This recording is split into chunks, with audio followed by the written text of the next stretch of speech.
Bien, decíamos antes que la definición del Estado jugaba entonces entre la vida a cuidar y la vida que se despoja de ese cuidado y queda en el estado de excepción.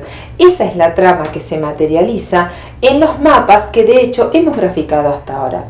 Pero la vida no es solo vida biológica humana, es también la humanidad y sus relaciones.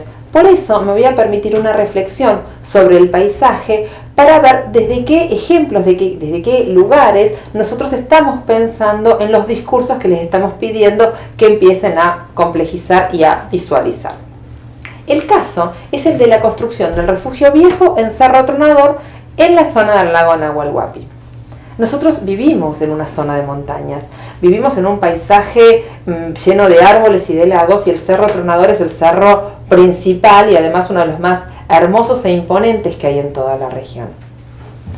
Nuestra zona, desde el siglo XIX, es una zona donde las montañas importan mucho, porque de hecho fueron la base del gran litigio por las fronteras entre Argentina y Chile. Y en ese litigio, además, llega a la región un personaje emblemático en cuanto a la construcción sobre el sentido del paisaje, que es Emilio Frey.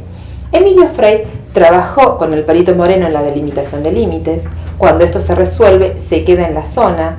Trabajó con Baile Willis en la organización de lo que es el proyecto de desarrollo en Patagonia Norte en la década del 10. Trabajó después como primer intendente del Parque Nacional del Sud, el parque que se crea en 1922. Trabajó además como intendente de San Carlos de Bariloche cuando Bariloche se crea como intendencia en la década del 30. Fue el presidente del Club Andino Bariloche, un club deportivo central en el sentido que se va a proyectar el espacio, y además en el 34 es intendente del Parque Nacional Nahuel Huapi, que finalmente se instala y organiza lo que sería toda la zona boscosa. Un personaje no solamente emblemático, sino empapado de la política pública y de las tensiones de frontera. Este personaje, junto con todo un grupo de vecinos también muy vinculados al gobierno y asociados a las políticas de Estado, como dije antes, forman el Club Andino Bariloche. En un periodo de producción agrícola, de extracción de maderas, el Club Andino se plantea como una alternativa al uso del espacio. Ellos van a proponer tanto el turismo como el andinismo como las prácticas correctas, apropiadas a la estética del lugar. De alguna forma se van a ir progresivamente alejando del modelo agrícola histórico para instalarse fuertemente en el aprovechamiento a partir de la visita con caminatas, con prácticas de esquíes, con todo lo que son las prácticas deportivas que además se consideran saneadoras de los propios cuerpos. Hasta ahí no hay ningún problema y hay una coherencia enorme entre lo que hace este club respecto de lo que plantea el Estado que se va a instalar desde el 34 con parques nacionales. ¿Qué pasa en el 40? En el 40, desde el Club Andino, se decide ampliar una serie de refugios que se están construyendo como un refugio en Cerro Tronador. Y se lo comienza a hacer, en un lugar donde no están seguros que es Argentina o Chile, y no les importa. Y esto es muy interesante de las memorias del Club Andino. Ellos dicen que en la montaña no están esas tensiones. Y lo dicen actores centrales del proceso de la división política. O sea, no lo dicen actores ingenuos. Los dicen que en un sentido de esta apropiación, que es la correcta por el espacio, no importa si es argentina o chilena. La historia de la construcción es divertidísima porque les pasa de todo para construir, se le pierden materiales, los vientos, las tormentas, de todo. Lo empiezan a construir, lo están por inaugurar y llegan dos cartas. Una de Parques Nacionales pidiendo que paguen un derecho de canon por hacer un refugio en Argentina. Otra de Chile diciendo que lo destruyan porque es territorio chileno. Ese terreno que pudieron pensar como alejado de cualquier tensión social está absolutamente sobrecargado de esas tensiones. ¿Cómo fue que se les perdió de vista a esos actores? ¿Cómo puede ser que ese sentido del espacio no haya sido reconocido? Ahí es donde tenemos que empezar a cruzar los discursos.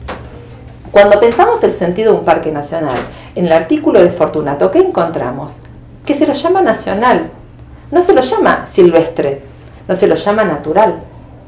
No es cualquier vida la que se cuida en un parque nacional. Es una vida ordenada en función de una organización, el Estado Nacional.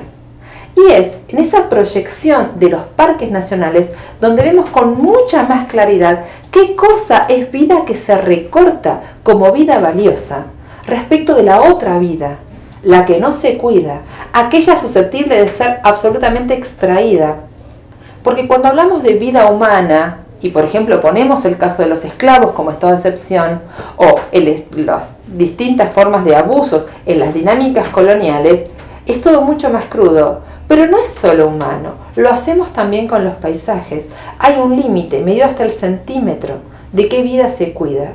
Y se cuida de una forma tal que permite la ilusión de que además es neutro.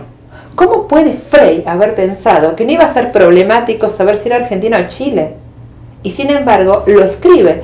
Esto en la montaña no importa. El uso correcto hace que esas tensiones no existan o no se reconozcan como tales.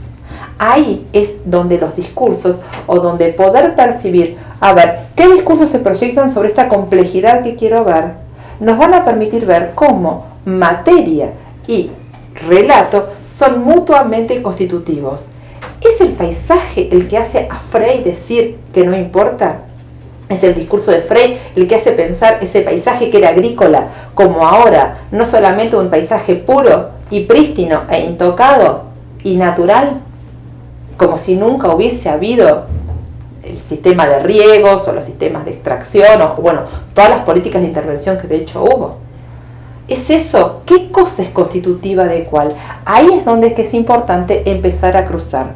Y en esto, los artículos de Fortunato, como dije, el artículo de Pedro Navarro Floria marcando la idea de desierto y lo artificial de un discurso que plantea como desierto esta misma zona boscosa, empiezan a mostrar la relevancia que tiene pensar con qué términos y de qué forma se discuten los ambientes que contienen o que interactúan con eso que nosotros queremos ver.